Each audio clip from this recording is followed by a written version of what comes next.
Hi there, welcome along to the sweet spot. It's Majors Week. We've got the US PGA this week. Steve Palmer will be giving you all the best bets for what should be a fantastic 4 days at Kiowa Island. First of all, though, Steve, have you stopped crying yet? Wow, wasn't that emotional?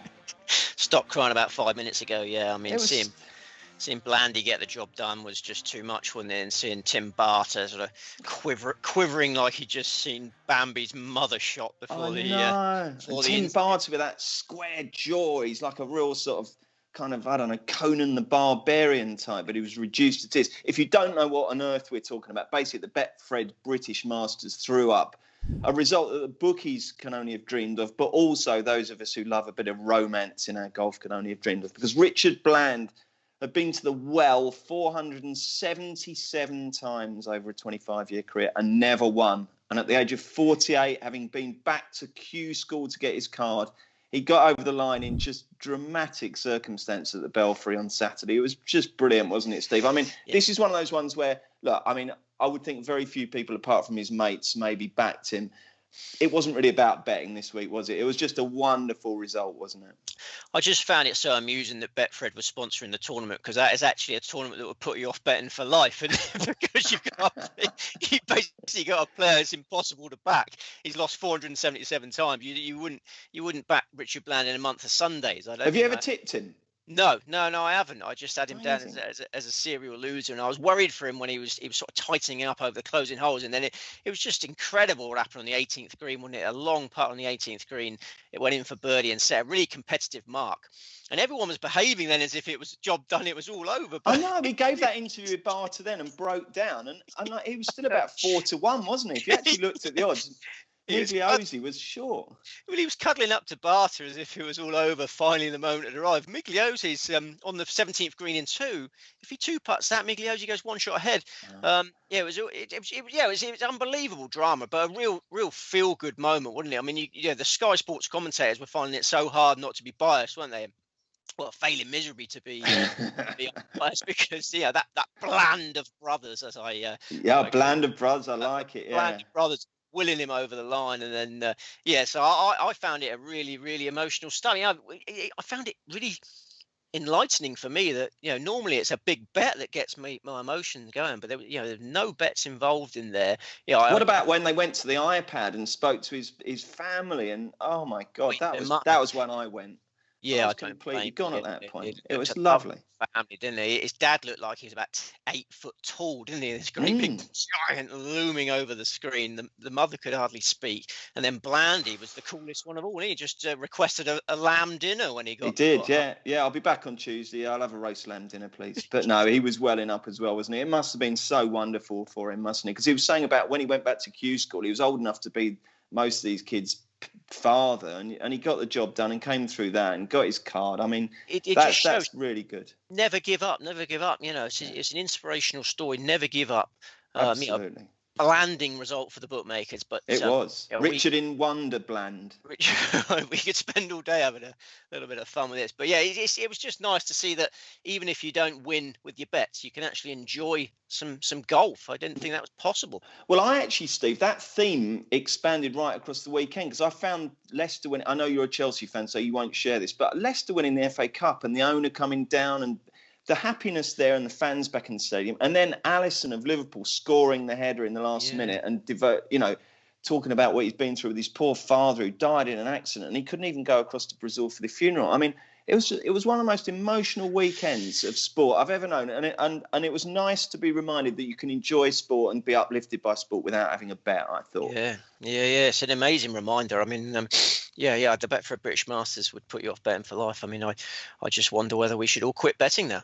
Well, who knows? 175-1, I think, Bland was. And it was no easier in America for the Byron Nelson, was it? Is it Kyung-Hoo Lee, who's not a player I'm particularly familiar with? He was 200-1, and he stormed to victory in atrocious weather on Sunday. Tell us a bit about him. Has he got a bright future? Yeah, I mean, absolutely. You had 175-1 was Blandy, and then 200-1 Kyung-Hoon Lee. He'd shown a bit before. He was runner-up in the Phoenix Open, but hadn't done much since then. That was in February, so it's a difficult one to get. But he made 8 birdies on Sunday. Amazing performance for a PGA Tour maiden going out in the final group. They, Sam Burns was the one I expected to win. He was going for back-to-back victories, but level par front 9 from Burns, and then just got swallowed up by Kung Hun Lee. So it was difficult to get the winners last week, but hopefully we'll have a little bit more of a conventional result in the USPGA. And before we move on to the USPGA, Steve, I've never seen golfers playing professionally in such bad weather as before that. They were desperately trying to squeeze it in before the real bad stuff came. But it was chucking it down, blowing a gale. Normally they're off by then, aren't they? But they carried on. It was amazing to see people playing in such bad weather, wasn't it? Yeah, it was quite amusing, wasn't it? I think there's a lot of concern because they didn't really want to go into Monday. That would have been a disaster. I don't think the USPGA looming large. So, I'm glad they got it done. The two eye catchers from last week, Adrian Moronk again. We keep banging on about Adrian Moronk, but a really strong finish. To finish one shot shy in the Betfred British Masters, and then Steve, his putting was awful, though, wasn't it? On Sunday, he was leaving them short or rattling them past. I mean, if that's what being in contention does to his putting, I mean, I'm not saying that he's a choker or anything like that, and sometimes they just need to get that win done. But he's in contention a lot these days, isn't he? But that putting did worry me a little bit. Not a nice putting stroke, I grant you that, but nice swing, plenty of power, gutsy tee shot on the 18th on Sunday after three birdies on the spin. So I'm still keeping an eye on Adrian Moronk. And then Harris English. It was nice to see Harris English come back to some form. Third round 63 in the Byron Nelson tie for 13th place. Played quite well in the Masters. He's been awful since winning the Century Tournament of Champions at the start of the year.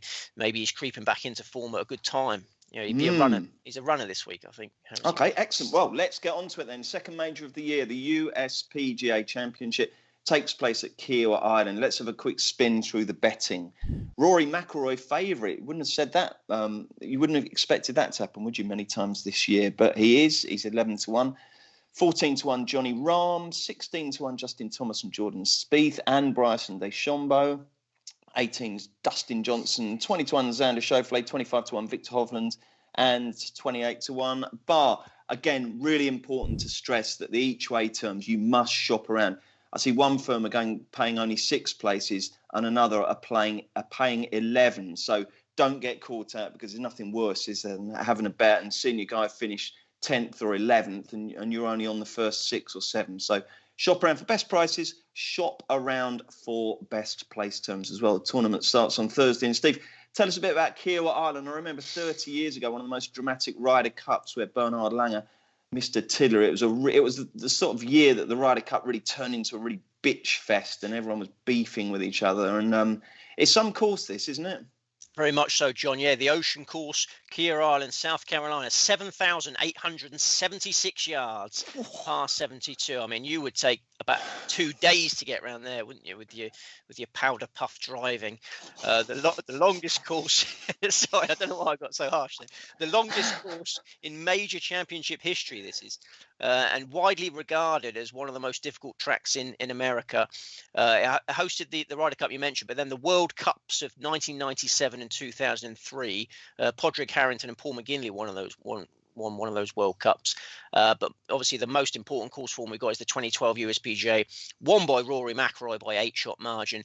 This is a Pete Dye design, runs along the coast, paspalum grass fairways and greens, that sticky, grabby grass we mentioned before the Gran Canaria Lopezan Open. Paspalum's an unusual grass. The scoring will be heavily dependent on the wind speeds, and there's not a lot in the forecast this week, but it's still an extreme test of ball striking. And I don't know whether you'll have the patience for this or not, but obviously Pete Dye has designed many PGA Tour venues. I can go through them now if you want. Give punters the chance to work through the Pete Dye form. How long will it take? It's about 1 minute, 1.5 minutes. Well, can I cut you off if it gets boring? Go on. Yeah, sure. I'll go as far as I can. The most important, Harbour Town Links. In South Carolina, RBC Heritage Venue, PGA West, the American Express, TPC River Highlands Travelers Championship, TPC Sawgrass Players Championship, TPC Louisiana Zurich Classic, Whistling Straits 2004, 2010, 2015 USPGAs, Crooked Stick 2012, 2016 BMW Championship, and finally, Austin Country Club WGC Match Play from 2016 onwards. And what are we meant to do with that info? Study who's done well on those courses. Isn't that your job? Yeah, yeah. I'll tell you some of them in a minute. Okay.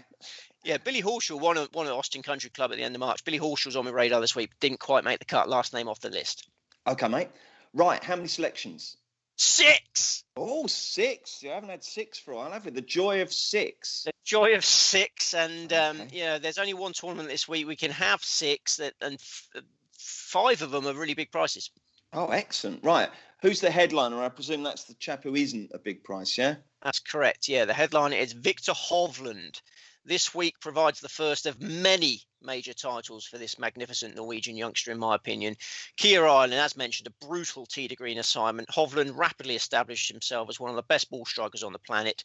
He's already won twice on the PGA Tour. Both of those victories were on Paspalum grass, the Puerto Rico Open and the Mayakoba Classic. We know he acts on the turf found at Kia Island. And major golf, seemingly a doddle for Hovland. He was an amateur for the first 2 majors he played in. His form figures in majors are 32, 12, 33, 13, 21.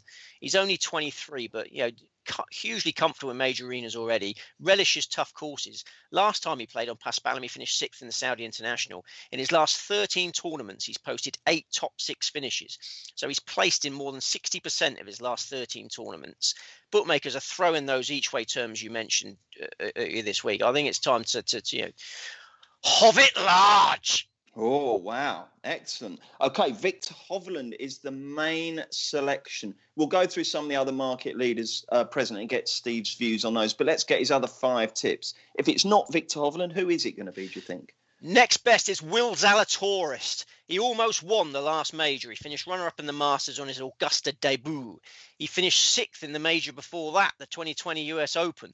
Zalatoris is made for major combat. He's such a strong ball striker. He's long and straight. He churns out greens in regulation. And I love how high he hits it for Kia Island. There's lots of raised greens at Kia. So coming in from orbit is ideal. And he's going to be able to do that this week because of the wind. The reason Kia is so difficult is because it's normally windy and you've got these raised greens. So you've got to get it low through the wind, but high enough to stop on these raised greens. Really difficult. But I think this week there's not a huge amount of breeze forecast. Zalatoris' ball flight will be a strength, not a weakness. Last week, very tidy warm-up, 17th in the AT&T Byron Nelson. He got better each day, closed with a pair of 67s, icing on the cake. Went to college in North Carolina. I think his first major could come in South Carolina. Okay, excellent. So we've got Hovland, we've got Zalatoris. Who do you think's the third likeliest winner? Here come the juicy prices. Okay. Brandon Grace. Brandon Grace got his career back on track by winning the Puerto Rico Open in February. That event is played on Paspalum grass. His first PGA Tour victory came in the RBC Heritage. That event is played on a Pete Dye course in South Carolina. He's contended in numerous stateside majors. He's got 2 top 5s in the US Open, 2 top 4s in the USPGA. The icing on the cake. There's a bit of a theme running through here. I'm going to put icing on all of my delicious cakes. He's got his coach with him for the first time this week. Oh, wow. Peter Berman can sharpen him up nicely for an assignment which really suits. Oh, wow. Why hasn't he been there? Just COVID restrictions? Oh, my goodness, yeah. Travelling around this beautiful planet of ours is so difficult at the moment. He's a South African fella. He's not going to be in the States so often. Tell me about it. I've booked a little trip for me and my daughter to go away to Portugal next month. Oh. My God, honestly, mate, the paperwork and the bureaucracy, it's just ridiculous. It really is. Extremely jealous of that. I loved Portugal. That was my last holiday. Well, you say that, but I mean the aggravation of getting there. Anyway, I don't want to dampen the mood because you're in upbeat mood, giving us all these fantastic prices. What price is Grace roughly, Steve? 160 to 1. Goodness me. I didn't realise he had such a good record in majors. Yeah. There was a little spell, 2015, 2016, where he was really contending in both stateside majors. Other than the Masters. He's never played one of the Masters, but he likes the USPGA. Jolly good. 4th? Bubba Watson. Emphatic Pete Dye credentials. He has won 5 PGA Tour titles on Dye designs, as well as losing a USPGA playoff on one. So he's got form to die for. Oh, my goodness. Yeah, I wish I'd come up with that. That's a cracker.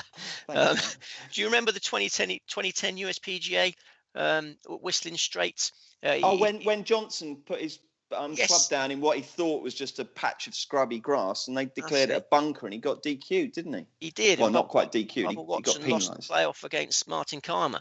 So that's... So Bubba Watson came very close to having 6 wins on Pete Dye designs. And on this particular Dye design, he was 11th in the 2012 USPGA at Kia Island. So, Bubba's Dye credentials are amazing, but he's also playing nicely. Played well in the match play, won his group in the match play, lost to inspired Brian Harman, finished 26th in the Masters, played right in the Zurich Classic when we had him and Scotty Scheffler as our tips.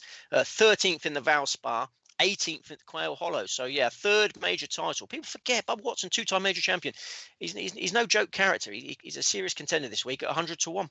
100 to 1. Lovely. This is good. Who have we got next? Two more to go. Keegan Bradley, the 2011 USPGA champion, tied for third behind McIlroy in that 2012 USPGA at Kiowa.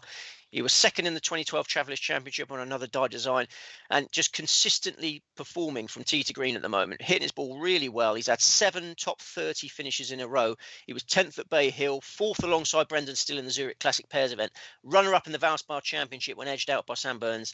I think Bradley a really solid each-way investment at 80 to 1. Obviously, the putting's an issue. If he has a half-decent week of putting, he goes well. He's not your sort of player normally, is he, Keegan Bradley? I get put off by the putting stroke, I must admit, but I think this week the ball striking is much more important. Over 7,876 yards of a really tough course. There's a lot of holes this week where you've got no choice but to hit a perfect shot. Left and right trouble. You're dead as a dodo if you miss your shot. I think tee to green class will win out this week. What sort of winning score are you predicting? It's a very good question. I mean, the wind is down, but it's dry. It was -9 2012. I'll go -7. -7. Yeah, okay, so it's pretty difficult then. Yeah, I think so. Yeah. Okie dokes. And the sixth and final selection is the fine young man. Ewan Murray still calls him a fine young man, even though he's 40 years of age. Justin Rose. Definite signs of life from the former world #1, former US Open champion, former FedEx Cup champion. I think a second major title could be coming. He's got course form, great course form. He played in that 2003 World Cup I mentioned at Keir Island alongside Paul Casey for England. They finished second in that. And then Rose as an individual tied for third alongside Bradley in the 2012 USPGA. That's one of 4 top 10s that Rose has got in the USPGA. He set the pace in the Masters a month ago. Ended up finished 7th, but took a lot of confidence from that. Icing on the cake. Let's put some more on. He's won on a die design 2015 Zurich Classic.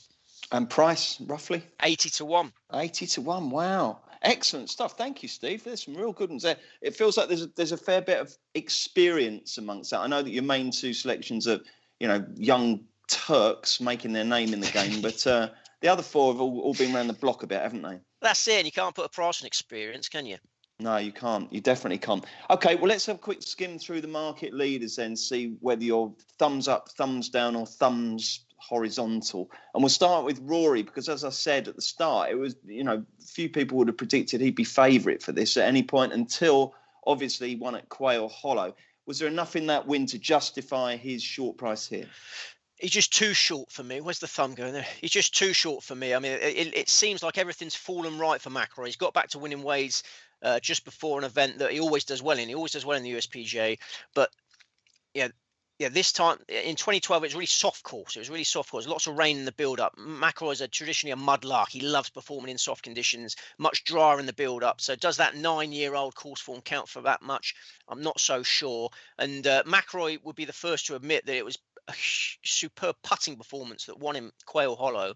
His swing wasn't quite where he needs it to be. He was surprised to be contending for titles so quickly in his relationship with Pete Cowan. There's a work in progress with Pete Cowan, and he was surprised he won. And if he hadn't putted so well, he wouldn't have done so. It's such a tough track. Will that swing hold up? I don't know. I think that at the price, he can be overlooked. Okay. Second in is John Rahm. Now, it doesn't matter what my thumb does, but it's definitely down. This guy's form's poor, isn't it? How's he going to win it? He's arrived off 2 poor performances. Yeah, I think we'll go that angle. Yeah. Well, okay. Yeah. He's missed the cut at Quail Hollow. Share of 34th in the Byron Nelson. Still adjusting to fatherhood. Reports say he's really thrown himself into fatherhood. He's not one of these fathers that just says, right, there's the baby. I'm a professional golfer. Leave it to the nanny and the mum. Apparently, he really tries to get involved, which may be having a negative effect on his golf. I don't know, but he's certainly not firing all cylinders. Major maiden. I'm with you. I can leave him well alone at the odds. Okay, Justin Thomas, what do you think of his chances? Been going from the sublime to the ridiculous. I'm going to go there. If you're listening to this, Steve's angle is sort of between horizontal and up, so it's sort of 2 o'clock, I suppose. It's the best of the 3 we've had so far, isn't it? Yeah. Okay. 1 minute he looks invincible. The next minute he's 3-putting 3 consecutive greens. He won at Sawgrass, Pete Dye design, with an absolute ball striking masterclass. His ball striking's been good lately, and I think that's the key this week. That's why I'm giving him a slight thumbs up. But he's just lacking so much confidence in the putter, as you've mentioned on many occasions. His putting is not good at the moment. So it's not. I don't fancy him at short prices. Okay, we're not committed to the thumb thing, by the way. You don't have We're to not. keep doing it. No. Words are fine. Strain injury. Jordan Spieth next. Could you have him? Jordan Spieth. Well, I'm enjoying it so much. I am going to go with the thumb. He's looking to complete the career Grand Slam. He just needs the USPGA title to do that. Added motivation, added pressure. Always a difficult equation to weigh up. Won the Texas Open, third in the Masters, then got COVID, returned last week with 9th place in the Byron Nelson. Yeah, I think Spieth's got a great chance. I just wonder whether his driving is powerful enough and consistent enough for this. I mean, if you've got a misfiring big dog on a course of this length, you've got a tough week ahead here. Okay, you tipped Bryson last week, and I suppose halfway through the second round, it was looking good, wasn't it? It was pretty much favourite, and then it all went wrong. What do you make of his chances this week? Yeah, I was enjoying it up to the halfway point of the second round. I mean, it was set up perfectly for him last week. Home course, rain softened. More rain came during the event, and he finished 55th. Yeah, that is a pathetic effort from Bryson DeChambeau. Yeah, I was disgusted with his performance last week. I'm not sure he'll suddenly turn it on again. Of course, he's never seen before. He was talking a good game in the interviews. They asked him if he'd seen Keir Ireland. He goes, no, but I went Australian. He's Australian, is he? No, mate. I'm going to struggle to do a Bryson DeChambeau. No, go on, do it. Have a go. I've not seen the cup. No, I can't. I'm rubbish at accent. What he did say was that he's never been to Keir Island. Then he started trying to convince the interviewer that the fact he's never been to Keir Island was a good thing, and he's when he goes in blind, he's better. Then he's never seen Winged Foot, and I'm not going to attempt another one. I'm really poor at accents. I can do Australian because I used to have. You went Australia to South Africa with a bit of Birmingham. I can't do Cockshaw Californian. Oh, well. Anyway, the point is you don't fancy him. Dustin Johnson, well, I mean, it hasn't really gone very well for him lately, has it? Can he bounce back here? He's been well short of his best, hasn't he? Withdrew on the Monday there, Byron Nelson, citing a knee injury. But he was practicing at Keir Island at the weekend. I just wonder whether he didn't fancy the Byron Nelson and preferred to practice away from tournament golf. If he's got his game sorted, he's obviously a massive runner. He's playing in his home state this week. The course suits. He won on the Paspalum in Saudi International in February. So, yeah, on the bare form book, it's a leap of faith, but we all know what he's capable of.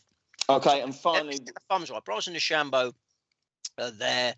Dustin Johnson there. Yeah, two level. Okay, and finally, Xander Schauffele, who, I mean, I guess people who sort of warmed to him during his upward career trajectory might just be starting to sort of lose the faith in him. He's not really getting it done, but that's often the time when they come along and surprise you, isn't it? Yeah, I mean, there was no one warmer in those early days than me when he won the HSBC Champions. That was the most I've ever won in a day's betting. So if anyone's going to give Schauffele more chances, it's me, but I just can't have him. He's just so many runner-up finishes since his last win. It's definitely in his head now. You saw that in Phoenix with shocker there. So yeah, I think he'll get in contention and then blow it again. That's what I think will happen. All right, mate. Have you got any thoughts on any of these derivative markets, top so-and-sos and various other bits and pieces? It's obviously the bookies are pushing the boat out with it being Majors Week, aren't they? What have you got for us? Yeah, I have. I've got 4 really short price favourites in the tops markets, but you can do accumulators with these. I mean, a lot of Yankees, can't you? Or lucky 15 or something, yeah. You can have a nice Yankee, can't you? I mean, it can get quite tricky because a lot of these bookmakers, their technology messes up and they sort of block your. I know. Or sometimes you'll put 8 in. You'll do tops, and they're not a related contingency. They're all from separate territories. But you can only put 6 into an ACRA or something. It's all a bit odd, isn't it? There's no rhyme nor reason. But I mean, I've got 4, and there must be a bookmaker that you can get this done with. When was the last time you placed a Yankee on anything? I'm not a big Yankee man, I must admit. I prefer, I approach golf tournaments. It's all about the outright glory. But I do think these 4 are very solid favourites. I mean, if you're a high roller, you can have singles on all of these. But the accumulator pays about 6 to 1 or 7 to 1, depending where you go. So I'll whip through them very quickly. The first one will probably get a very poor reaction from you. Thomas Pieters. Your favourite player to be top Belgium. Well, he's got his other fellow perennial loser to beat, hasn't he? Exactly. Pieters has got much more experience of majors. Pieters has played well in majors. He was 4th in his Masters debut. He's been playing well on Paspalum lately. So, I think Thomas Pieters to beat Thomas Detcher is essentially what top Belgium is. And then the next one is Corey Connors for top Canadian. That's a 3-runner market. Who else has he got up against there? Adam Hadwin. Adam Hadwin and Mackenzie Hughes. Corey Connors just a different gravy ball striker compared to those other two. So you got Thomas Peters is 8-13, Corey Connors is 8-11. Victor Perez, top Frenchman, 2-runner market. One firm goes 10-11 each of two. Him and Rosner. Perez much more experience of big events. Finished 4th in the match play a Die Design not that long ago. So I think Perez is a sort of dark horse this week in the outright actually. But yeah, top Frenchman, a much more achievable goal. Then the final one is Victor Hovland, who I think is going to win the tournament. Top Scandinavian. He's got Alex Noren to beat, Henrik Stenson, Rasmus Højgaard, Sami Välimäki, and Kalle Samuja. I think 8-15 Victor Hovland in top Scandinavian is a great bet. So yeah, put them all together, you get 6-1, 7-1, depending where you go. Excellent. Okay, mate. Thank you very much indeed. Anything else you fancy? Any other thoughts? Who was which is the golfer that you'd least like to win because you almost tipped him? Billy Horschel. Billy Horschel won the match play on a Die Design not that long ago. It's very solid greens and regulation churner. I just wonder where he just doesn't hit it quite far enough to compete on this course. If punters are looking for a life changer, drive to 1 million Ladbroke shops and have £10 in each of them on Victor Hovland and Will Zalatoris dual forecast 500-1. 500-1. Yeah, okay, yeah. Fair enough. Yeah. And what was the other thing I was going to say? Oh yeah, so on the Richard Bland theme, what would be the real tearjerker? Is there a good one there? Oh, good question. Yeah, I was looking down the list. There's a few sort of familiar names from the past who are back in. Omar Aresti's in there, and Sonny Skinner. Yeah, well, Omar Uresti is a very controversial character, actually, because he enters that PGA Professional Championship every year, even though he's been a successful touring pro. So all these club pros who just come from selling Mars bars and correcting Barbara's swing on the driving range, they go in there and says, Omar blimmin' Uresti, and then he ends. Uresti's won it twice before. So that wouldn't really. That wouldn't be the opposite of a tearjerker. People would be fuming. But if one of the wouldn't be a wet eye in the house, would there? If he won? I don't think there would. But any of the other club pros, there's some cracking club pros in there. I mean, Bensel Jr. is my favourite. There's a chap called Bensel Jr. Really? Mr. Bensel. Yeah, I had a bit of fun because I obviously writing that player guide, 156 runners. You get to Bensel Jr. and you just think, oh my goodness me. So yeah, I think Bensel might need a new pencil by the time. Oh yeah, that's a good one.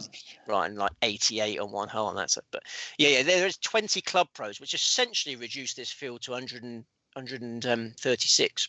Which makes 11 places pretty appealing, doesn't it? Yeah, 11 places, 136 runners.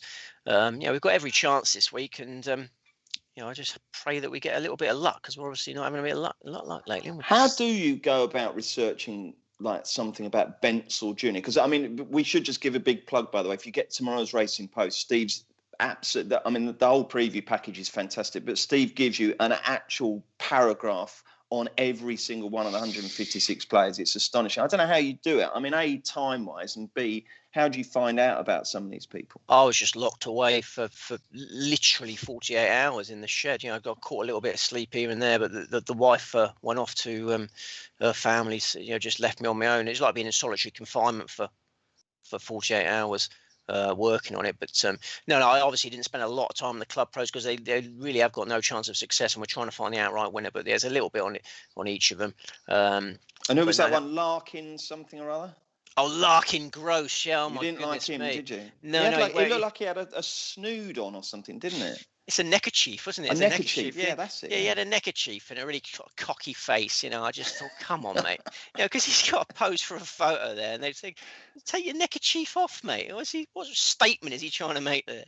Yeah, I know. Weird. Okay, Steve, we're looking forward to it, and it's because it's on the east coast of America. It's not going to be one of those majors that finishes at 2 a.m., is it? It'll be quite sociable for people to watch, won't it? Oh, that's good. Yeah. I think we're off around noonish, aren't we, on Thursday? Is that right? Probably, yeah. So make sure you get your bets on by then. Excellent. Let's recap the selections. There's a Super 6 from Steve, and they are as follows. They are Victor Hovland, Will Zalatoris, Brandon Grace, Bubba Watson,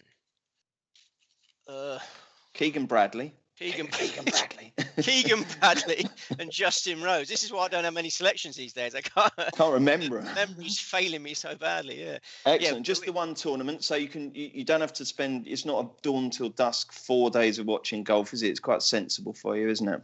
Yeah, and then next week we can look forward to the Made in Himmerland Open. What does that mean, by the way? Made in Himmerland. Where is Himmerland? Is it like Diggerland? I need to go to Diggerland. My son's obsessed with diggers. And it's distracting from the golf a little bit, but I'll allow him to have a little bit of fun. But where is Diggerland? Diggerland, Kent. I think it's in Kent. Yeah. I noticed you sent me a video, didn't you? You'd spent about 5 hours erecting Tiger's new climbing frame for his birthday, and he completely sacked it off and just wanted to keep hitting driver into that tent thing that you've got in the garden to protect the windows. Walked straight past his climbing frame, complete waste of money. Started bashing balls again, but yeah, Has he been on it since? No, not really. No, he's just a total waste of money. But I was pleased, I was pleased. Yeah, it wasn't my idea to get the climbing frame. I like his focus. He got steely focus, and it's funny that it's his second birthday. He just seemed to go up a level. He's just hitting it even better now, like real pure ball striking. So, encouraging signs. Excellent. And the pubs are back open, Steve. You're going to go back in for an indoor tincture or two this week? I've been enjoying some outdoor tinctures. Yeah, that change doesn't really affect me. I've been enjoying my outdoor tinctures. I had a lovely few pints the other night when it was raining onto this umbrella, and I was under this massive umbrella. You were under your umbrella, were you? Thoroughly enjoyed it, yeah. Oh, lovely. Yeah, I'm not that bothered about going indoors. I prefer outdoor drinking, but it's all getting back together. As long as we can see off the Indian variant, we're all right, aren't we? Let's hope so, mate, and let's hope the golfers play well for you this week. If not, I'm sure it will be a fantastic tournament, come what may. As Steve's touched upon there, we've got the Made in Himmerland next week, and we've also got the Charles Schwab Challenge. So we're back next week for another sweet spot. Hope your bets go well this week. As always, please do bet safely. Hopefully we can back a winner or two, and we'll see you next week.